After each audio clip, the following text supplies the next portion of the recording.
बच्चों, अब तक हमने पढ़ा कि लेंचो एक किसान फार्मर जिसकी फसल है वो बर्बाद हो चुकी हैं हेलस्टॉर्म के कारण, हेलस्टोन के कारण, ओलावृष्टि के कारण से, और उसका परिवार बहुत ही दुखी है। आज अपन अ लेटर टू गॉड का पार्ट 2 पढ़ने जा रहे हैं, तो ध्यान दीजिए बच्चों।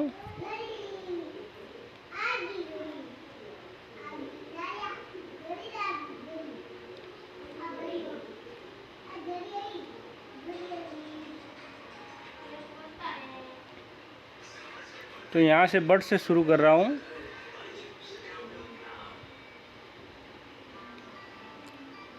But in the heart of all lived in that solitary house in the middle of the valley, there was a single hope, help from God।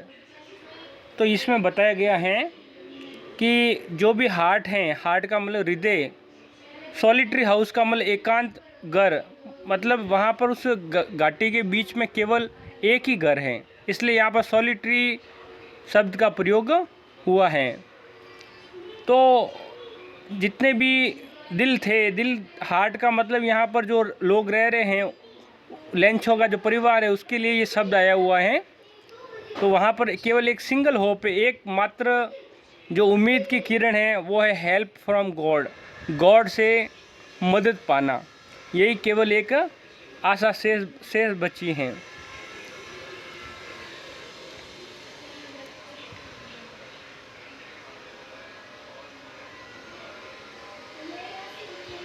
Don't be upset, so upset even though this seems like a total loss. Remember no one dies of hunger। तो अपने दिल को समझा रहा है Lencho कि कोई भी अपसेट होने की ज़रूरत नहीं है, और ये तो लगभग पूरा टोटली लॉस हुआ है, लेकिन कोई भी भूख से नहीं मरता। तो इस प्रकार से लेंचो है अपने आप को समझा रहा है। आगे देखिए बच्चों।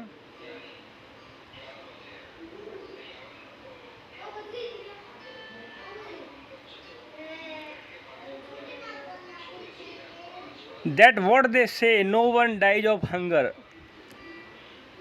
Although the nights Lencho thought only of his one hope, the help of God, whose eyes, as he had been instructed, see everything, even what is deep in one's conscience. Lencho was an ox of a man working like an animal in the field, but still he knew how to write. The following Sunday at daybreak he began to write a letter which he himself would carry to town, place in the mail. It was nothing less than a letter to God। तो इसमें passage में बताया गया है कि Lencho में केवल एक ही उम्मीद है, और रात भर वह है इसके बारे में सोचता रहा कि भगवान से कैसे सहायता प्राप्त करे। उसकी आंखें हैं निर्देशित की जा रही थी, सब कुछ देखा जा सकता है उसकी आंखों से, है ना। और एक अपनी खुद की अंतर आत्मा, उसको भी, उसमें भी वह आंखें हैं, झांक सकती हैं, ठीक है। और लेंचो है एक प्रकार का बैल की तरह है, जो दिन भर फील्ड में कार्य करता है, एक जानवर की तरह, लेकिन वह जानता है कि कैसे लिखा जाता है। इसमें ये बताया गया कि अधिकतर फार्मर जो है वो अनपढ़ होते हैं, लेकिन ये लिटरेट है, इसको कम से कम ये लिखना तो आता है। तो उस संडे को जब वो डे ब्रेक हुआ, तब उसने एक लेटर लिखा और इसको ले गया कस्बे की ओर। टाउन का अर्थ होता है कस्बा, और उसको मेल कर दिया। ये कुछ नहीं था बल्कि भगवान को लिखा गया एक पत्र ही था।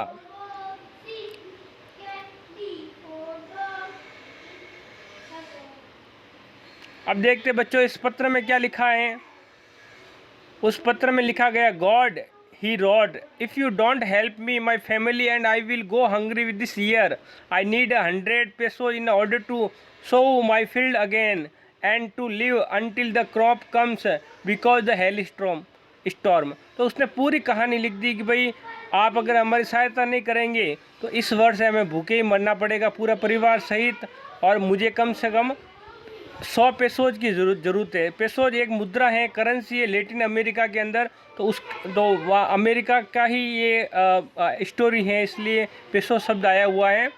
और इसने पूरी स्टोरी लिखी है अंदर कि अगर आप हमारी सहायता नहीं करेंगे तो हम भूखे मर जाएंगे, और किस प्रकार से हेल स्टॉर्म ने उसका जो खेत है वो बर्बाद किया, कैसे जो फसल है वो बर्बाद हुई। और इसमें यह भी कहा गया कि जब तक फसल उगती नहीं है तब तक हमें 100 पेसोज की ज़रूरत है।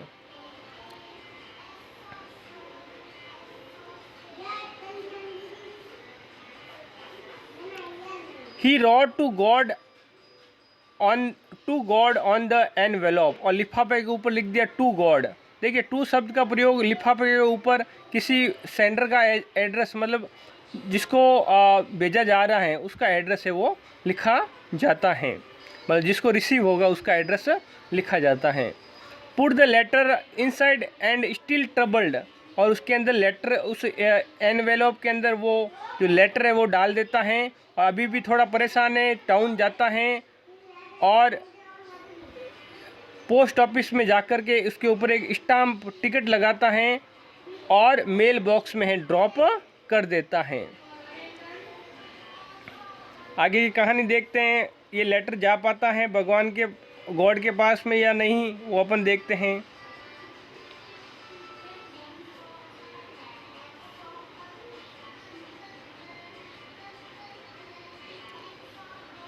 One of the employees who was a postman and also helped at the post office went to his boss laughing heartily and showed him the letter to God। तो एक पोस्टमैन था, उसको वो लेटर मिला, वो अपने बॉस के पास में गया और जोर जोर से हंस भी रहा था। Never in his career as a postman he had known this address, कि अपने पूरे करियर में ये जो एड्रेस है इसने कभी नहीं देखा और कभी जाना नहीं कि, ठीक है, इसलिए वह हंस रहा था। अब देखते हैं पोस्ट मास्टर की क्या प्रतिक्रिया होती हैं।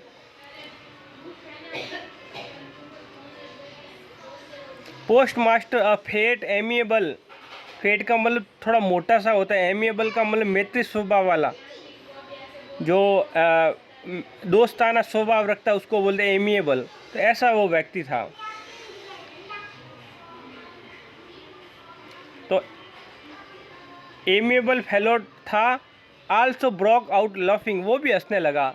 But almost immediately he turn serious and tapping the later on his desk commented, ठीक है, और फिर हंसने के बाद में वो सीरियस हो गया और लेटर को डेस्क के ऊपर टैप करता है और कमेंट करता है, what faith I wish I had the faith of man who wrote this letter.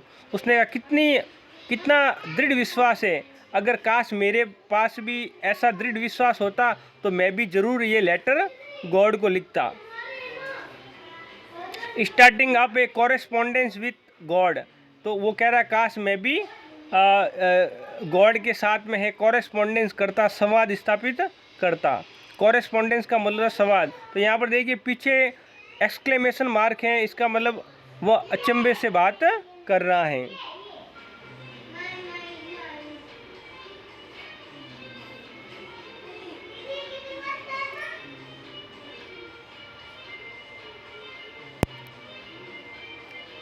So in order not to shake the writer faith in God, the postmaster came up with an idea। तो postmaster को एक idea आया कि उसका जो भगवान के प्रति जो फेथ है, जो दृढ़ विश्वास है, वो हिले नहीं। शेक का अर्थ होता है हिलना, वो हिले डुले नहीं, इसलिए उसको एक आइडिया आता है। आंसर द लेटर, किस लेटर का है उत्तर लिखा जाए। But when he opened it, it was evident that to answer it he needed something more than goodwill। लेकिन जब इस लेटर को जब इसको ओपन किया जाता है तो इसके अंदर एक एविडेंट था, एक सबूत था कि केवल आंसर नहीं चाहिए बल्कि मोर देन गुड विल, है ना। तो अच्छे कार्य केवल इच्छा शक्ति नहीं, उसके अलावा भी चाहिए। कहने का मतलब ये है कि पैसों जो वो चाहिए, रुपए भी चाहिए उसको, है ना। तो ये एविडेंट है। उस लेटर को जब खोला, पढ़ा, तब पोस्ट मास्टर को लगा, पोस्ट मास्टर ने पहले सोचा केवल आंसर देंगे, लेकिन जब इसको खोला तो एविडेंट मिला कि इसको और मोर देन गुड विल से भी ज़्यादा इसको आवश्यकता थी। Good will, ink and paper, तो इंक, पेपर और गुड विल से भी ज़्यादा उसको आवश्यकता थी। तो जब इसको ओपन किया तो ऐसा एविडेंट मिला। But he stuck to his resolution, लेकिन जो पोस्ट मास्टर था वो उसका जो रिजोल्यूशन है, जो दृढ़ संकल्प है, उस पर पक्का खरा था वह।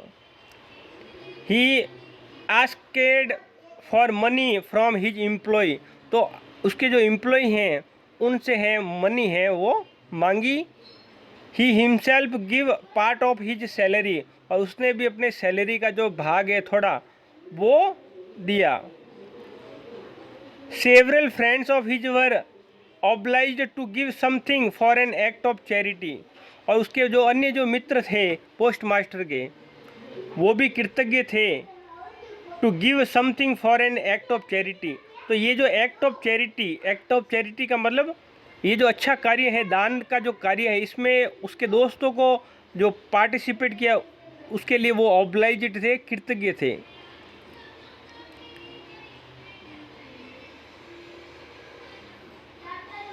आगे देखिए बच्चों,